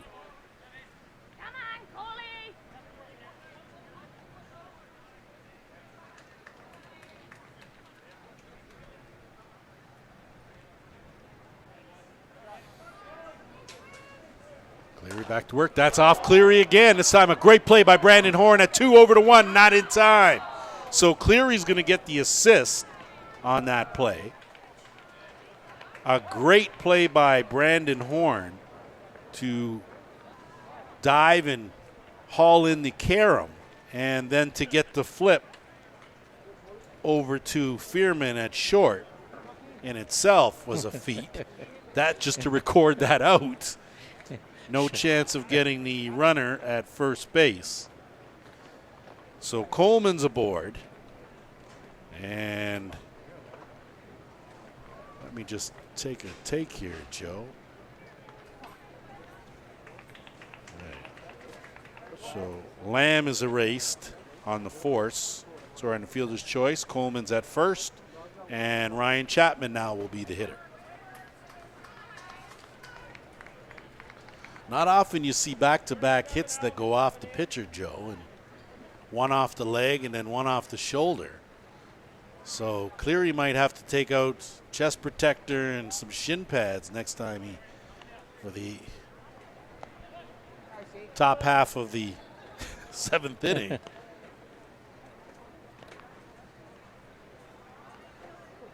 I think at this stage you're not worried about any kind of run shortened game. I think you're just worried about getting the next 6 outs and getting out of here.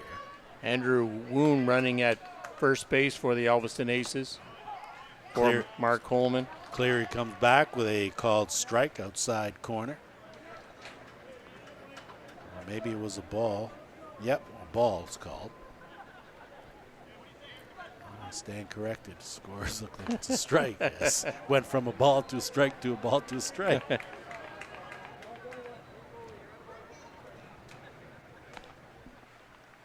Just got a little piece of that one. Did Chapman. Chapman 0 for 2 with a strikeout. Choked way up on that bat. And a swing and a miss. So Cleary gasses up the rise ball, sits down Chapman. And now with 2 away, it'll be Brad Cooper, the right fielder. Good call there by Ryan Bolin. Calling a higher, climb that ladder pitch there by Sean Cleary. Pitch to Cooper is in there for a called strike. Cooper has struck out in both of his at-bats.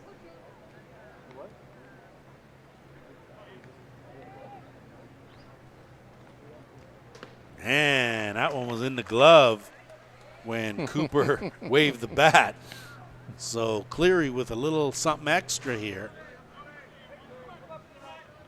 Looking to get out of this, having just surrendered a run. Those last couple of balls have gone right up the middle, so he wants to take care of that. Make sure it doesn't happen again. Beauty changeup pulls the string there. Cooper, strikeout victim for the third time in this game, but not before the Aces get on the board.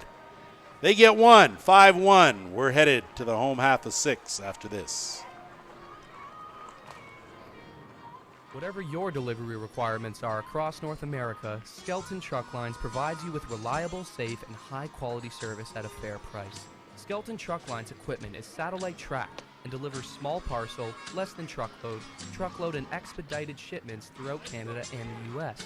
With over 50 years of experience and more than 50 trucks serving 4 divisions, Skelton Truck Lines is a thriving Ontario business and a proud fastball sponsor. Visit us online at skeltontruck.com. Thanks to Mike Skelton for supporting the broadcast program.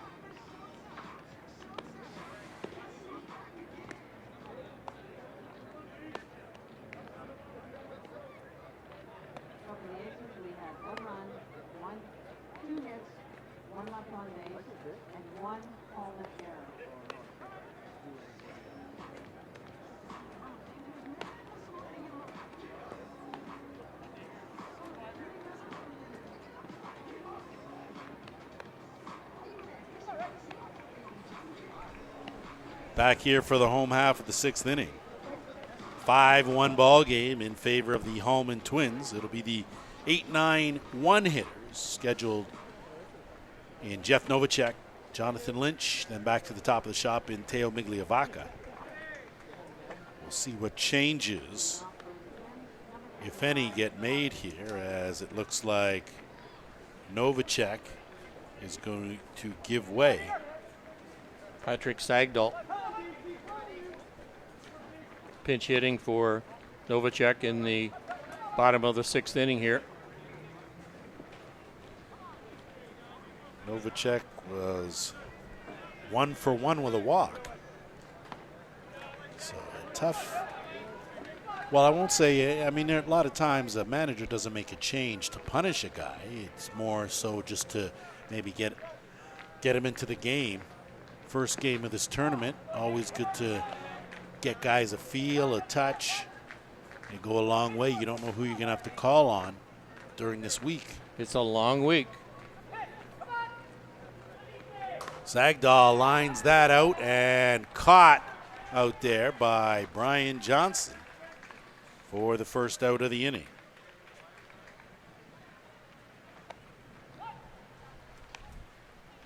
Brian Johnson's really improved his game. Brian spent last winter in New Zealand playing ball over there in our off season, and really come back and has added a few tools to his bag there.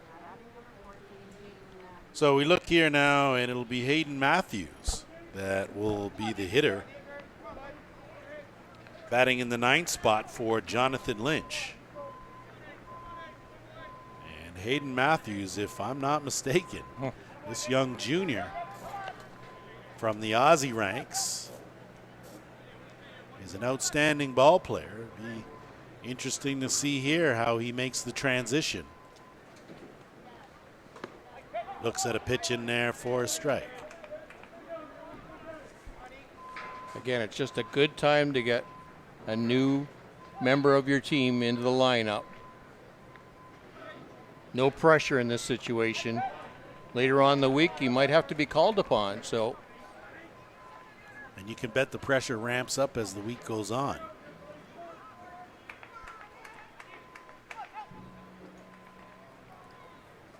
And that pitch misses down. Count even, 2 balls, 2 strikes.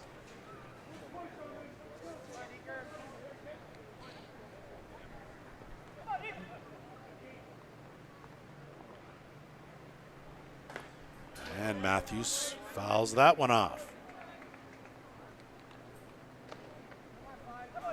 So a 2-2 count. Not a bad at bat for Matthews. Seeing some pitches. Certainly looks comfortable up there.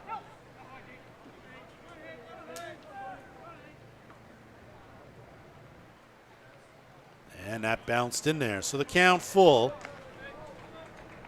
with nobody aboard and one away. Looking ahead to the top of the 7th, it'll be the 7, 8, 9 hitters as that ball is chopped down to third, and definitely not going to have much time there, as you can see that McCauley has come in to take over duties at third base for Calvin Ritchie. So I think you got to saddle him with an E on that. Yes, for sure. Just didn't get a handle on that ball. And that'll take it back to the top of the shop in Teo Migliavaca. Migliavaca reached base on an error, was stranded at second in the first, flied out to end the second, and cashed in a run in the fourth. One thing I'd like to note here, Lance, is that last year Taylor DeGraw played in the under-23 in Grand Rapids. So it's good to see them graduating through that under-23, that developmental program, and now coming up to the men's level game. Well, I think the whole issue was finding a way to bridge that gap between the junior ranks and the senior ranks. There really is a bit of a gray area there. It takes a lot to make that transition when you go from playing against, Well, actually, last year would have been under-21. Because they under-23 just started this year. It was a good job of them sort of addressing that issue, because it really did leave a gray area and a huge transition. A lot of times kids wouldn't feel they could make the transition or make the jump, and they just stop playing the game. Exactly. So you don't want them walking away from the game. Definitely not. Speaking of walks, Migliavaca works one. And that will bring up Brandon Horn. Horns had himself a solid ball game. He was grounded out in a fielder's choice and singled and scored a run in the third, and then grounded out to end the fourth. But, Joe, this is the guy I want at the dish with runners on at any time, at any point in the game. Great RBI guy. All right, hit chopper, takes a tough hop. Good flip up top. Treese does a good job. So Joe Treese converts the double play and gets his team out of the innings. So it'll be the last chance for the Alveston Aces, trailing 5-1 as we're headed to the top of the 7th.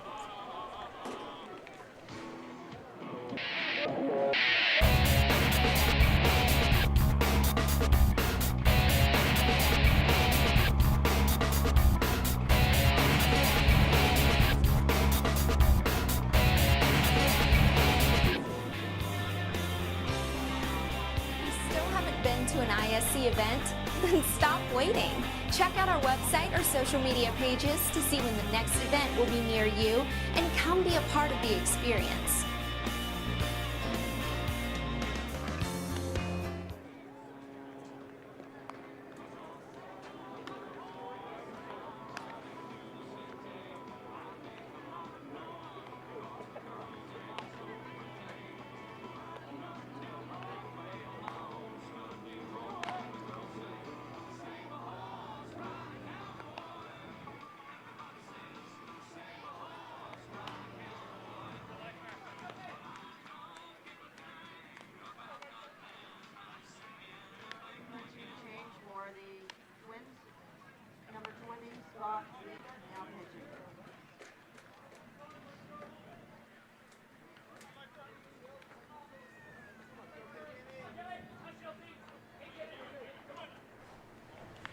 All set to go here for the top of the 7th inning. Pitching change for the Hallman Twins.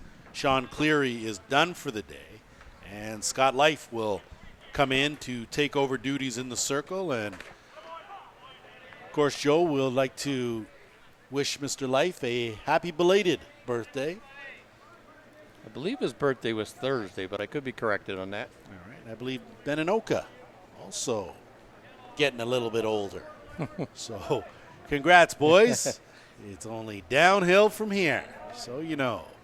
As that pitch is chopped foul by Shields. Shields doubled, was left stranded in the second, and struck out in the fifth. Scott Life, a real hard thrower. Really likes to dominate and challenge the batter. Well, there was a guy that used to throw for the Twins a few years back. who could throw pretty hard too. And even with limited number of pitches, he still was more than a handful in Don Scott. So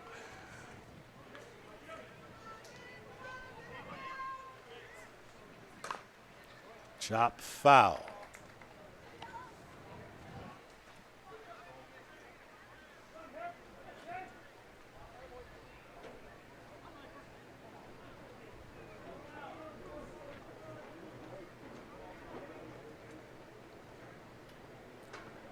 Jamie Shields a real tough out here at the plate.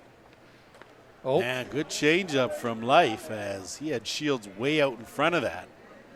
Got to give Shields some credit though. He just got enough of the bat on it to stay alive. See another pitch. Yeah.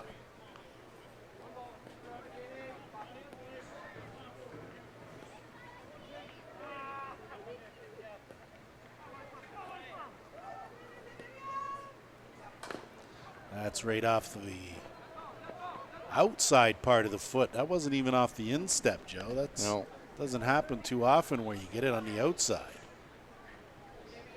That'll be a little sore in the morning, or if not, right now. Right now. You watch Scott Life's pitching style. Scott comes through on his windup and almost hesitates in the middle of his windup just to throw the timing off of the batter. See it? I did, yes. It's funny how little things like that, pitchers can pick up some little nuances like that, how it changes their approach and how batters see them. Because really it's picking up that ball. If you've got a bit of a herky-jerky motion, tough for you to pick up that ball on the release as that one's flared up. And Fearman takes 4 or 5 steps in and hauls it down for the first out. And I mean, Joe, you have some pitchers like, for example, a guy like Tim Neal, who has a weird motion and kind of the delivery is from the side, which it means he hides the ball a little longer. Tough to pick that up. And you had a guy like a Gord Scott, who was your traditional by-the-book pitcher, and you always got a good look at that. So just some differences, and for different pitchers, some guys could hit Gord and other guys wouldn't get a sniff. Same with Timmy Neal. So, you know, it's funny how those sort of things happen in this game. Well, they try to be as little deceptive as they can, obviously. They want to try and gain that advantage over that batter. Now, with that little bit of a hesitant motion, it really sets up your off-speed pitch. So McCauley steps in now and looks at back-to-back changeups from Life. Neither of them found the strike zone.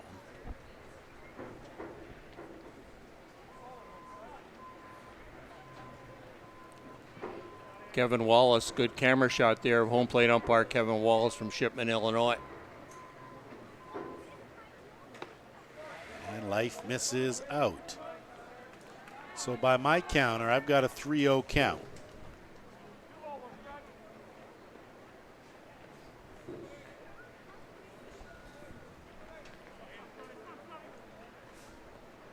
And a swing and a miss, so had the green light.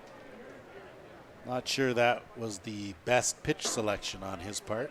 Do have a score from the alternate diamond number 2, Bloomington Sticks 9, Irma Tigers 0.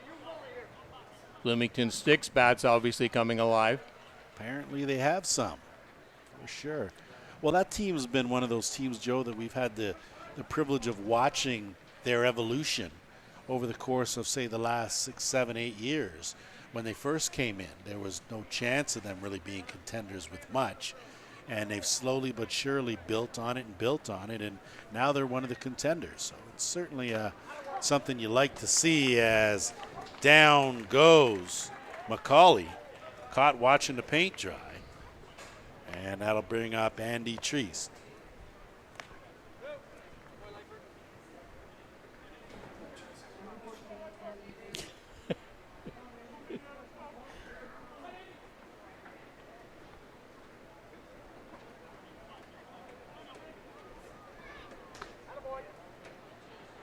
So a bit of a frame job there from Bolin.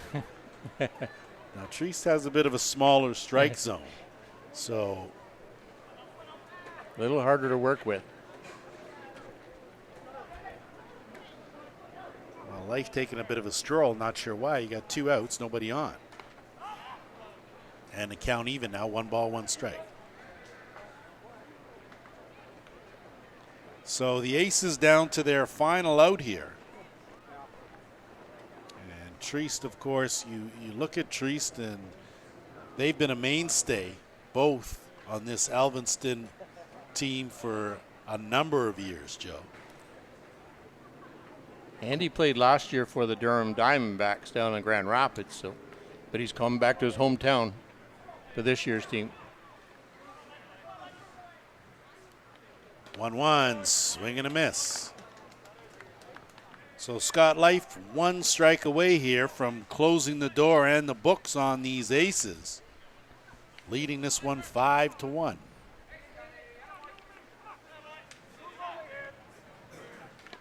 And just got a piece of that to stay alive. We do have a final over on diamond number 3. Rio Grande Senators 1, Kingston Axemen 0. That's the final. Rio Grande, their first appearance at the ISC World Tournament. Congratulations to them for their first victory. How about that in a 1-0 ball game, too? Might have been a little bit of tension going on over there. Here, Treist stays alive, waving at that and getting a piece. Still behind in the count, 1 ball, 2 strikes.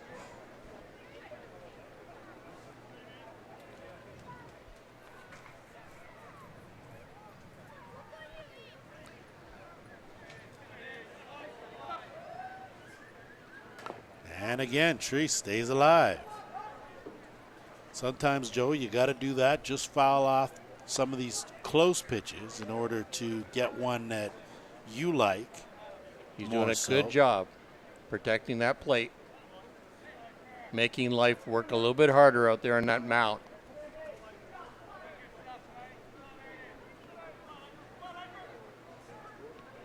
And down he goes, and fittingly strikeout to end the ball game as Scott Life comes in and cleans up for Sean Cleary. The Hallman Twins 5-1 winners. And Joe, just some of your thoughts. How do you think that these Twins looked here in their first game of this tournament? Well, I think the Twins did what they had to do. They got the key hits at the key times. Sean Cleary come off the bench and pitched a great 5 innings. Scott Life come off the bench, got him a little bit of work, and they got the key hits when they needed to knock off the Elviston Aces tonight. So 5-1 the final here. We want to remind you, stick around. One more ball game right here on the ISC Network. Blair Setford, Joe Todd. I'm Lance Wynn. I'm out.